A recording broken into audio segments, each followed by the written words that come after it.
Olá, nesse vídeo vou apresentar a Lei Geral da Acumulação, tema que já começamos a abordar discutindo os determinantes do volume da acumulação, aspecto em que Marx destaca o aumento de produtividade do trabalho como a principal alavanca da acumulação de capital quando já se chegou ao modo de produção especificamente capitalista.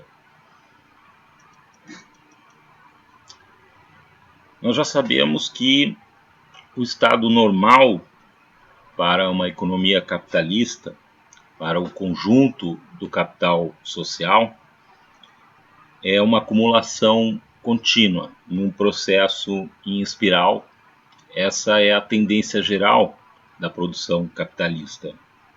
As questões tratadas aqui, que se referem aos conteúdos do capítulo 23, dizem respeito a como é essa acumulação de capital, quais são as características que assume esse crescente volume de capital produtivo e qual a influência desse processo de acumulação sobre a classe trabalhadora.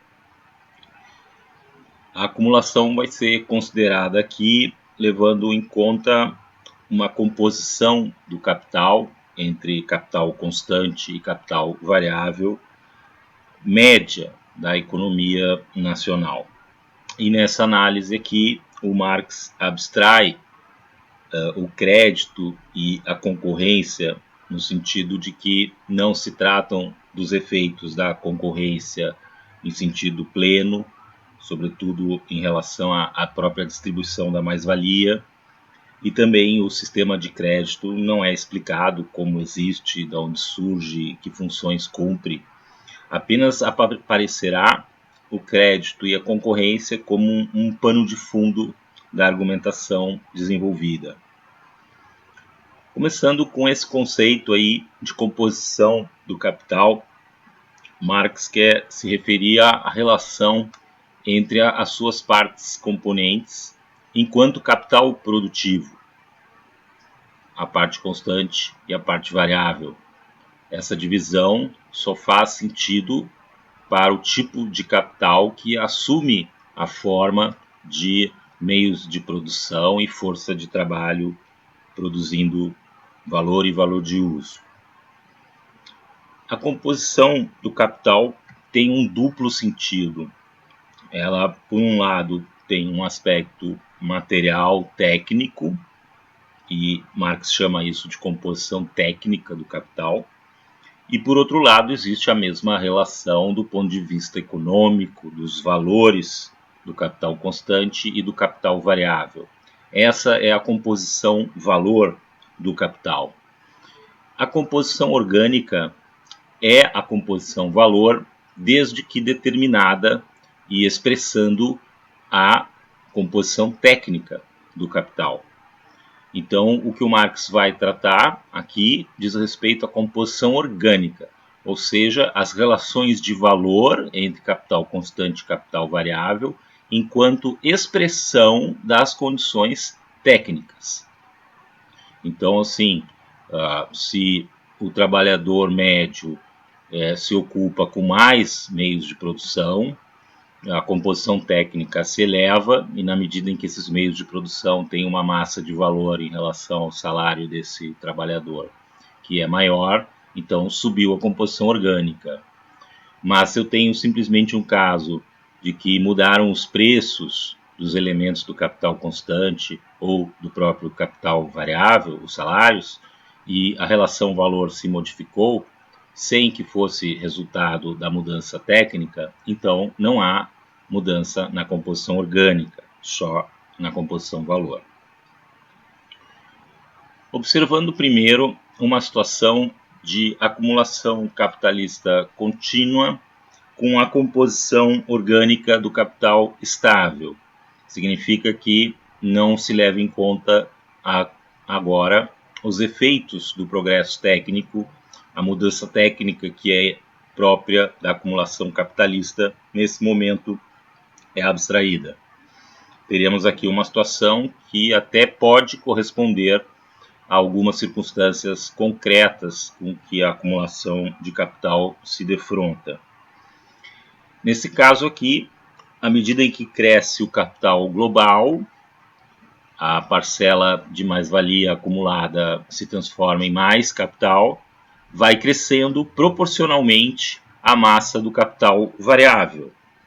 Cresce a demanda por força de trabalho e junto a ocupação e o próprio fundo de trabalho, que evidencia-se aqui que ele não é uma grandeza fixa, depende da própria classe trabalhadora trabalhando e criando valor, em parte o valor que lhe sustenta.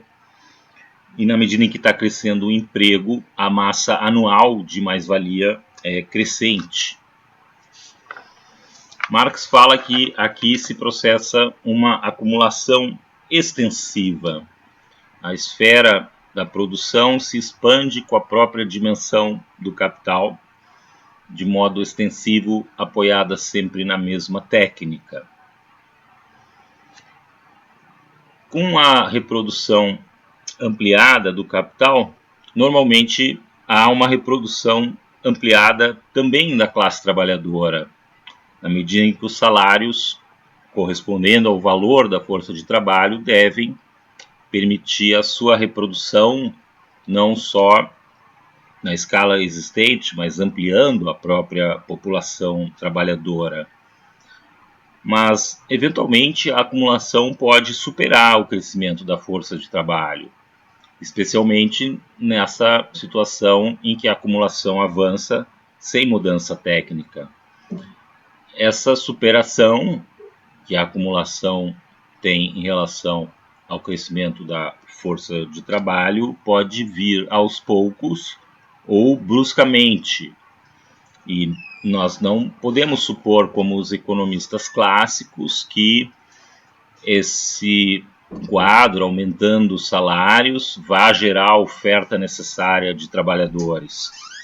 Isso poderia suceder no tempo de uma geração, mas a economia não para. Então, o que nós vamos ter aqui, do ponto de vista do Marx, é um processo que vai elevar os salários. Da mais-valia gerada e transformada em capital novo, retorna uma parcela maior em salários aos trabalhadores. Isso possivelmente se estenda à ocupação já existente, elevando o nível geral de salários, e é justamente uma situação em que a composição valor do capital mudou, mas a composição orgânica não. Nós estamos justamente supondo aqui que não há mudança técnica. Nesse quadro, as condições para os trabalhadores são mais favoráveis, a sua dependência em relação ao capital atinge um patamar suportável, podem alcançar maior nível de consumo e assim também obter com a sua renda maior satisfações e até mesmo formar um pecúlio para a velhice. Não obstante, aqui se mantêm inalteradas as condições capitalistas, as relações de assalariamento. De fato, a força de trabalho só é vendável se ela mantém e valoriza o capital existente. Portanto, haverá um limite quantitativo à elevação dos salários pela própria natureza dessa mercadoria, força de trabalho. Então, a diminuição do trabalho não pago nunca chega a ameaçar o sistema, tá? De modo que a luta por melhorias salariais, sempre apoiada por Marx, é uma luta que tem os seus limites, no sentido de não apontar para nenhuma transformação das próprias relações capitalistas. Nesse quadro que surgiu com elevação salarial, basicamente são possíveis dois desdobramentos. Os salários podem subir sem perturbar a continuidade da acumulação. Sobretudo, isso é possível quando os capitais são suficientemente grandes, gerando uma grande massa de mais-valia que serve de base para a acumulação, a despeito da elevação dos salários. ou então a acumulação se detém, no sentido de se paralisarem os investimentos ou de reduzir o ritmo de modo substancial. Isso se dá em virtude da queda dos lucros, pela elevação dos salários. Mas à medida que a acumulação se detém, desaparece a causa do aumento salarial e do próprio decréscimo que a acumulação vinha sofrendo. Nesse sentido, a acumulação paralisada ou muito reduzida no seu ritmo deixa de pressionar o mercado de trabalho. Os salários caem novamente ao nível necessário à retomada do processo de valorização. Assim, o Marx quer destacar que o próprio mecanismo do processo de produção capitalista elimina os obstáculos que surgem. O aumento do capital que tornou a força de trabalho explorável insuficiente, e depois vai ser a diminuição da acumulação que vai tornar a força de trabalho explorável excessiva. Conforme o ritmo da acumulação, é possível eliminar esses obstáculos que surgem. Portanto, Marx quer destacar que os movimentos absolutos da acumulação, se expandindo ou estagnando, eles se refletem como movimentos relativos da força de trabalho explorável e parecem dever-se a movimentos próprios dessa população trabalhadora, que ora vai parecer que se reproduz demais, a gente demais, e ora vai parecer que há gente de menos. Isso é só um reflexo da alteração de ritmo do processo de acumulação. Portanto, a determinação dos salários resulta do processo de acumulação e não, como pretendia a teoria clássica, da relação entre duas grandezas independentes, estoque de capital e população. Ao contrário, Marx formula aqui que a relação entre capital, a acumulação e a taxa de salário é de fato uma relação entre duas grandezas, trabalho não pago e trabalho pago da mesma população trabalhadora, como se ilustra aqui nessa figura. Da massa de valor criada e que é mais-valia, uma parte é transformada em capital adicional. Então, trabalho não pago se transforma em novo capital, como assinalado no quadro à esquerda. À medida em que essa acumulação se expande, como se indica numa seta dúplice para cima uma parte, esse retângulo como que se espicha para cima, aumenta a acumulação. E isso afeta a seta para a direita, a parte do trabalho adicionado que retorna aos próprios trabalhadores como salários.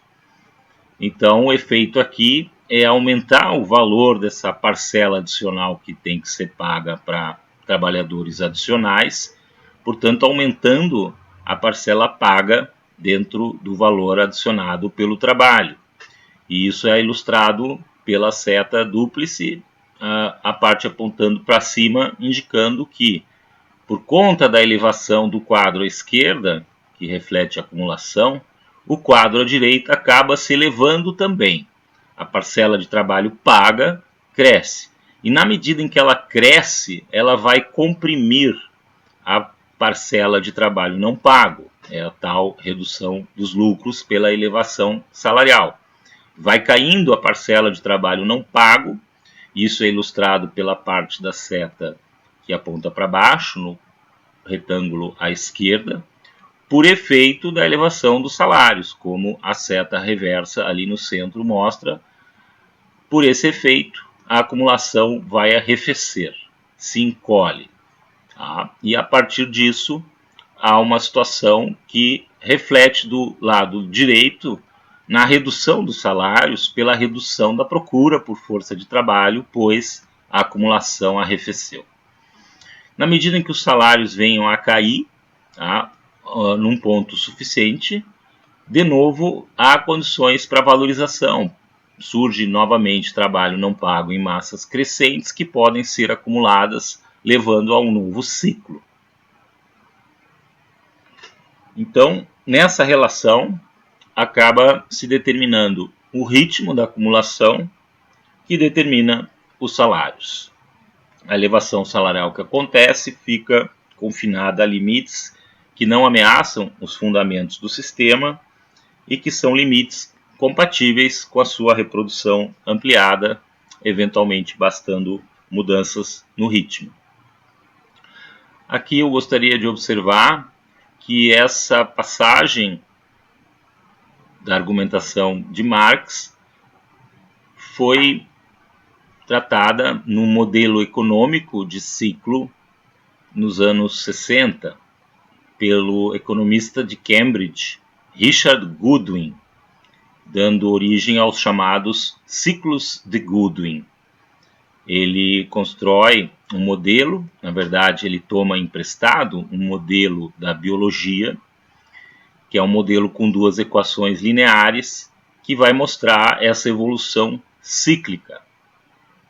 Na biologia, o modelo original é o modelo predador-presa, modelo Lotka-Volterra, que coloca uma situação análoga a essa que descrevemos entre trabalho não pago e trabalho pago, que é uma situação hipotética de duas populações de animais predador e presa numa ilha, em que a elevação do número de predadores leva à redução do número de presas, deixando pouco alimento, o que faz com que a população de predadores diminua, a ponto de que novamente cresça a população de presas, que pode então alimentar uma população crescente de predadores e assim sucessivamente. Considerando agora a acumulação capitalista com elevação da composição orgânica do capital, a ideia do Marx é que normalmente na evolução da economia e da produção capitalista a composição orgânica tende a se elevar, porque se eleva a composição técnica. O que acontece? Na busca da mais-valia, capitalistas buscam métodos com maior produtividade, visando competir mediante o barateamento das mercadorias, e essa maior produtividade implica que o trabalhador médio irá processar um volume maior de matérias-primas e insumos, portanto, elevando a composição técnica desse ponto de vista. E também se obtém a produtividade elevada do trabalho por conta da adoção de métodos que elevam o capital fixo. Se passa, digamos, do uso de ferramentas para o uso de uma máquina, do uso de máquinas simples para máquinas complexas, para um sistema de máquinas, para um conjunto de instalações industriais, de modo que cresce por esse lado também a composição técnica. Portanto, a elevação da produtividade causa e também é consequência dessa elevação da composição técnica.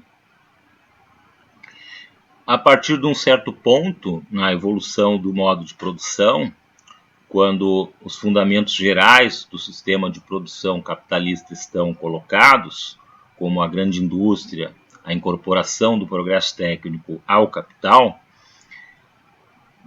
desse ponto, a elevação da produtividade se torna a maior alavanca da acumulação. E a lei geral da acumulação que estamos apresentando trata da repercussão desse aumento de produtividade no modo de produção especificamente capitalista no mercado de trabalho. Como essa elevação da produtividade vai impactar o mercado de trabalho. Primeiro vamos ilustrar o argumento do Marx em relação à conexão que existe entre a elevação da composição técnica e o aumento da produtividade, ilustrados ali com aquelas letrinhas, ambas com setas azuis para cima, indicando que cresce a produtividade em conexão com o crescimento da composição técnica. Há uma via de mão dupla aqui, porque, por um lado, a produtividade crescente eleva o volume de matérias-primas por unidade de trabalho, e, por outro, é justamente a adoção de métodos de maior composição técnica que permite a produtividade aumentada. Portanto, a composição técnica provoca e expressa maior produtividade. E, por fim, ela impacta a composição valor, de modo que vamos falar em aumento da composição orgânica. Destacando aqui que a seta do aumento da composição em valor é menor que a seta do aumento da composição técnica, propositalmente, porque a elevação da grandeza de valor dos meios de produção que, em média, um trabalhador opera é menor que a elevação, digamos, da grandeza física dessa elevação nos meios de produção, porque os meios de produção também vão sendo barateados, de modo que a elevação da composição é sempre menor que do ponto de vista da composição técnica. Essa modificação que vai transcorrendo vai se refletir também nos preços. Em geral, vai acontecer que o preço de uma mercadoria unitária vai conter uma proporção cada vez maior de trabalho morto, pertinente às etapas anteriores do processo de produção, e uma fatia menor de valor adicionado. É claro que isso vem junto com a multiplicação da quantidade de mercadorias produzidas. Enquanto isso, sucede o decréscimo do capital variável no sentido relativo. Ambos crescem, portanto, a redução do capital variável de que se trata aqui não é absoluta, e tampouco se confundiria com menores salários. A questão do nível salarial não está diretamente implicada aqui. Podemos tomar a massa de capital variável como um índice do número de trabalhadores, desconsiderando, portanto, mudanças salariais. O que se quer destacar é a elevação da composição orgânica e, portanto, a redução da massa de salários ou do capital variável é relativa. A acumulação prossegue de modo que exige relativamente menos força de trabalho, menos salários no sentido de um valor que, em proporção ao que é gasto com os meios de produção, se torna relativamente menor. É a acumulação de capital, a transformação de mais-valia em novo capital, que conduz ao modo de produção especificamente capitalista, pois, à medida que acumulam em novas plantas produtivas, os capitalistas introduzem as mudanças técnicas que vão junto com o novo capital que se forma. Teremos, então, crescimento da produtividade, maiores escalas de produção, novos métodos que resultam em produção acelerada de mais-valia. Os novos métodos reforçam a acumulação, há uma cumulatividade aqui, de modo que a acumulação leva ao modo de produção especificamente capitalista e o modo de produção especificamente capitalista reforça a acumulação. Vale observar aqui que essa característica de cumulatividade terá consequências quanto à desigualdade dos capitais em concorrência.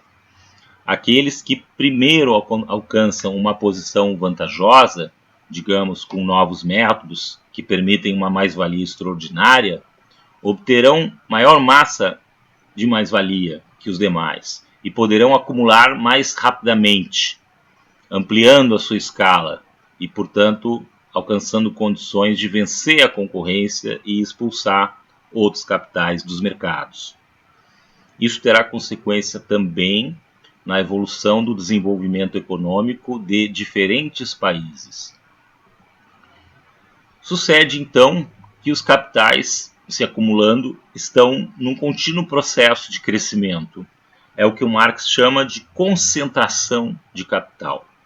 Concentração das massas de meios de produção nas mãos dos capitalistas. Um processo que vem junto com a acumulação e que gera maiores capitais e também mais capitalistas.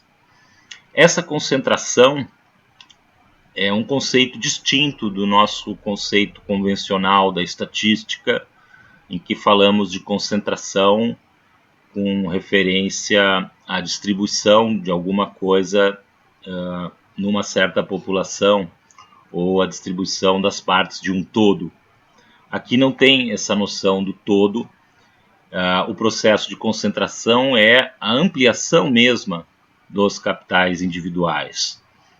E ela será limitada pelo grau de crescimento geral que está ocorrendo com o capital social, ou seja, o ritmo médio com que a acumulação se processa. Alguns capitais estarão crescendo mais que a média, outros menos, mas esse é o patamar que limita a própria evolução da concentração de cada capital. Essa tendência de concentração implica muitos capitais concorrendo e em crescimento, e há também aqui implicada uma força de repulsão, uma força centrífuga, porque há lugar para fracionamento desses capitais em crescimento e o surgimento de novos capitais. É essa força de repulsão ou força centrífuga que se opõe à natureza centrípeta dessa outra tendência evidenciada por Marx, que é a centralização de capital. Aqui se trata de concentração dos capitais já constituídos por meio da sua atração. Isso sucede pela concorrência, em que há vencedores e derrotados. Marx diz, então, cada capitalista mata muitos outros, portanto, expropriação de capitalista por capitalista, mas também fusões de capitais, associação de capitais por meio de sociedades anônimas ou por meio do sistema de crédito, na medida em que os bancos concentrem as reservas líquidas, as poupanças e permitam a centralização disso na mão de unidades capitalistas. A concorrência vai levar, então, à decadência dos capitais menores. O que nós temos aqui é que, na concorrência, por meio de maior produtividade, obtida com maiores escalas, os capitais que alcançam isso podem baratear a sua produção e derrotar outros capitais de menor escala no processo competitivo. Cresce também a escala mínima necessária à produção rentável, à produção capaz de competir. Esse processo de centralização ele vai acelerar as revoluções na base técnica, porque justamente essa associação de capitais permite fazer frente a grandes despesas associadas à introdução de novas técnicas. Assim foi, por exemplo, com a construção ferroviária, que só se viabilizou no tempo em que aconteceu por conta da forma sociedade anônima, permitindo que, mediante o lançamento de ações, se juntassem capitais de muitas fontes para esse tipo de empreendimento. É a característica até hoje presente em sociedades anônimas, permitindo essa centralização do capital. Isso vai reforçar a própria acumulação e acelerar a acumulação na medida em que ocorra essa centralização. Com frequência ela sucede em épocas de crise, portanto ela não é limitada ao ritmo de crescimento da economia. A economia pode estar estagnada e a centralização de capitais está acontecendo. Nas crises, justamente, os papéis se desvalorizam e aí aqueles que se dão bem têm condição de comprar a preço de banana a propriedade alheia. E nós estamos observando aqui que com a concentração e a centralização de capital, há num polo da sociedade uma acumulação crescente de riqueza. E nos perguntamos o que sucede com o outro polo. Sabemos que o capital variável tende a aumentar, o volume de emprego também, porém crescendo muito menos que essa massa de riqueza que é o capital que se acumula. E Marx diz que essa nova base técnica que vai sendo adotada, ela também repercute sobre o capital aplicado. Cada vez que se trata de renovar os equipamentos, adotam-se as técnicas mais modernas e, portanto, vai ser repelida força de trabalho ocupada. Um equipamento velho que requeria 2 trabalhadores é substituído por outro que requer 1 trabalhador, que depois vai poder operar 2, 3, 4 equipamentos e assim por diante, de modo que a mudança técnica vai repelindo força de trabalho ocupada, enquanto a acumulação de novo capital absorve cada vez menos força de trabalho. É por isso que vai surgir, como consequência da evolução do processo de produção e acumulação de capital, vai surgir uma superpopulação relativa e se evidenciar uma polarização da riqueza na sociedade.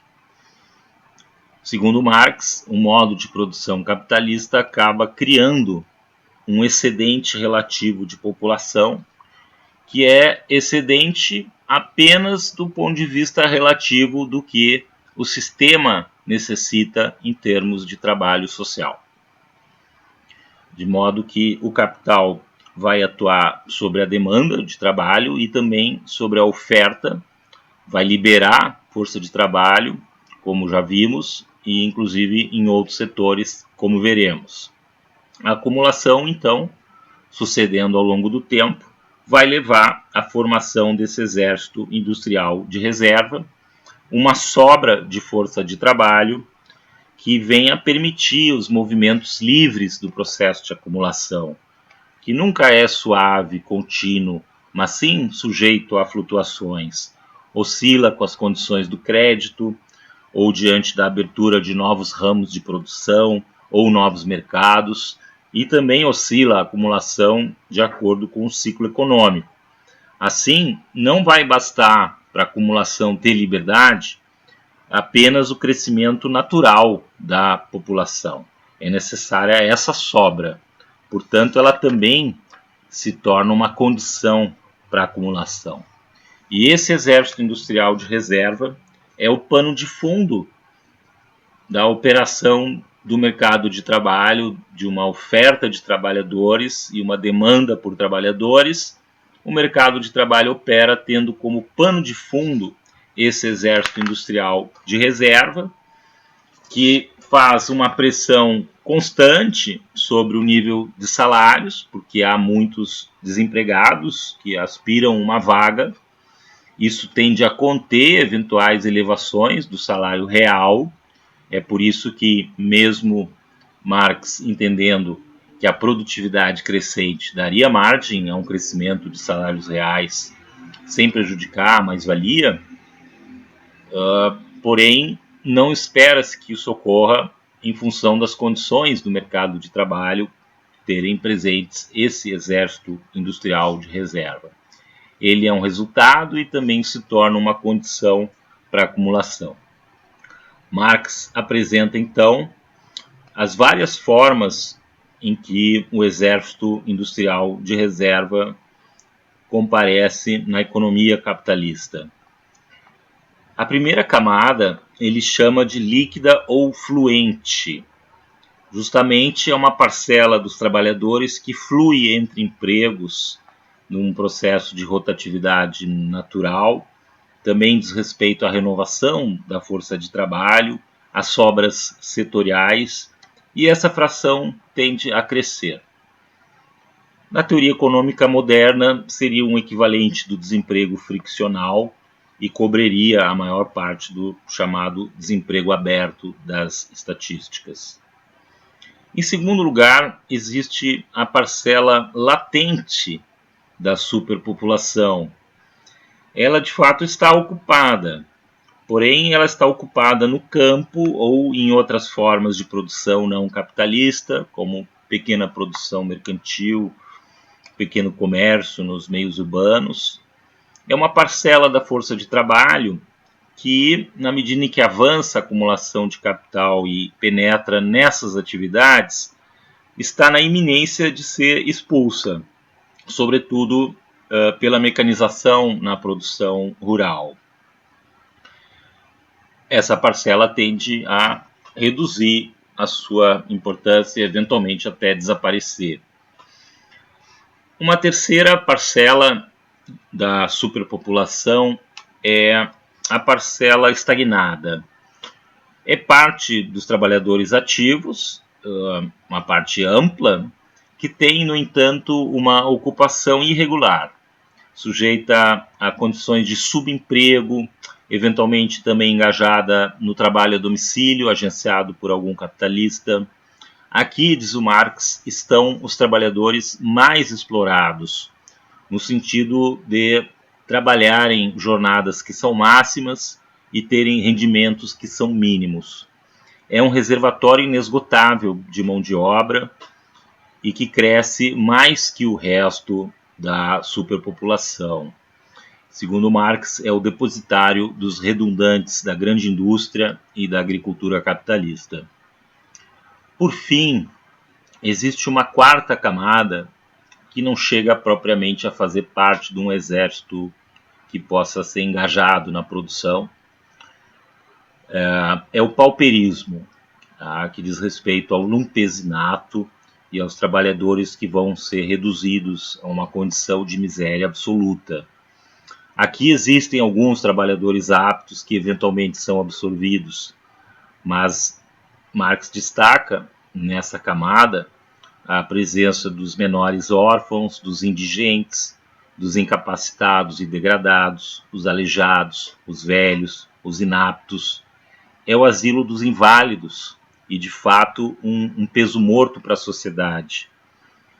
Que essa gente consiga subsistir significa que absorvem uma parte da produção social, ainda que na forma de resíduo ou detrito. Contudo, a produção dessa camada, ainda que eventualmente não funcional, ela vem junto com a da superpopulação em geral. E essa última é uma condição da produção capitalista. Portanto, ele diz, de modo indireto, que, havendo as condições da produção capitalista, nós teremos sempre uma parcela de população absolutamente pauperizada. Nessa figura que eu criei, eu procuro ilustrar a argumentação do Marx em relação à evolução do exército industrial de reserva e a sua composição ao longo do tempo. Aqui a gente teria que imaginar um tempo bem extenso, como se fossem décadas. Na situação 2, a gente vê que evoluiu a escala do capital produtivo, tá? Indicada ali pelo retângulo principal. A força de trabalho ativa também se expande, tá? Porém, a gravura quer indicar que se expande numa proporção menor, enquanto o exército industrial de reserva se expande numa proporção maior. Esse é o sentido da evolução imaginada pelo Marx. Dentro do exército industrial de reserva, declina a parcela latente, enquanto crescem a estagnada e o pauperismo.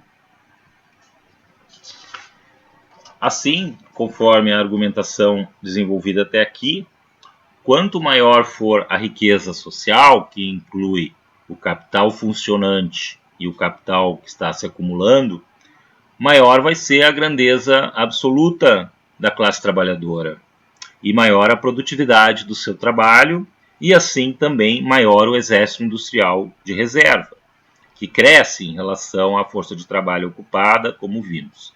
Esse resultado que é uma lei da acumulação, expressa o desenvolvimento da produtividade em bases capitalistas. Quanto maior a produtividade do trabalho, maior a pressão dos trabalhadores sobre os meios de produção e mais precária a condição de venda da força de trabalho e assim também a condição de existência do trabalhador. E nós vimos que os métodos de ampliação da produtividade baseado em maquinaria trazem consequências para o trabalhador. Ele se torna um ser parcial, não pensante, um apêndice da máquina e enfrenta os tormentos do trabalho que essa técnica impõe. Ele vive para trabalhar, porém no trabalho ele já não se pertence. E esses métodos eles são voltados para a produção de mais-valia, que é usada na acumulação, que reforça esses métodos. Então, diz o Marx, que com a acumulação de capital avançando, a situação piora para o trabalhador, qualquer que seja o salário. Assim, podemos enunciar a Lei Geral da Acumulação como sendo a tendência da acumulação de capital, de acumular riqueza num polo e acumular no polo oposto a miséria, na medida em que faz crescer o exército industrial de reserva e o pauperismo, enquanto piora a condição da força de trabalho ocupada. Essa acumulação da miséria no polo dos trabalhadores significa mais que uma condição simplesmente econômica, mas também os tormentos do trabalho, a ignorância, a brutalização e a degradação moral. A lei não significa que os trabalhadores em geral tendem a uma condição miserável. E, ademais, a lei vai atuar sob formas históricas concretas específicas. Toda a parte que o Marx narra como ilustração da Lei Geral da Acumulação, estamos deixando de fora do nosso estudo.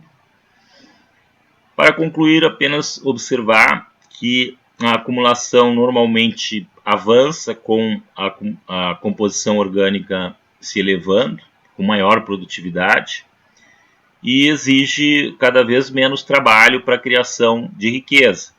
Vimos aqui que temos consequências para os trabalhadores e um movimento demográfico derivado. Também há consequências para a lucratividade do sistema, de modo que haverá a indicação de duas leis aqui do modo de produção capitalista. Esta Lei Geral da Acumulação e a Lei da Queda Tendencial da Taxa de Lucro, que vamos estudar mais adiante.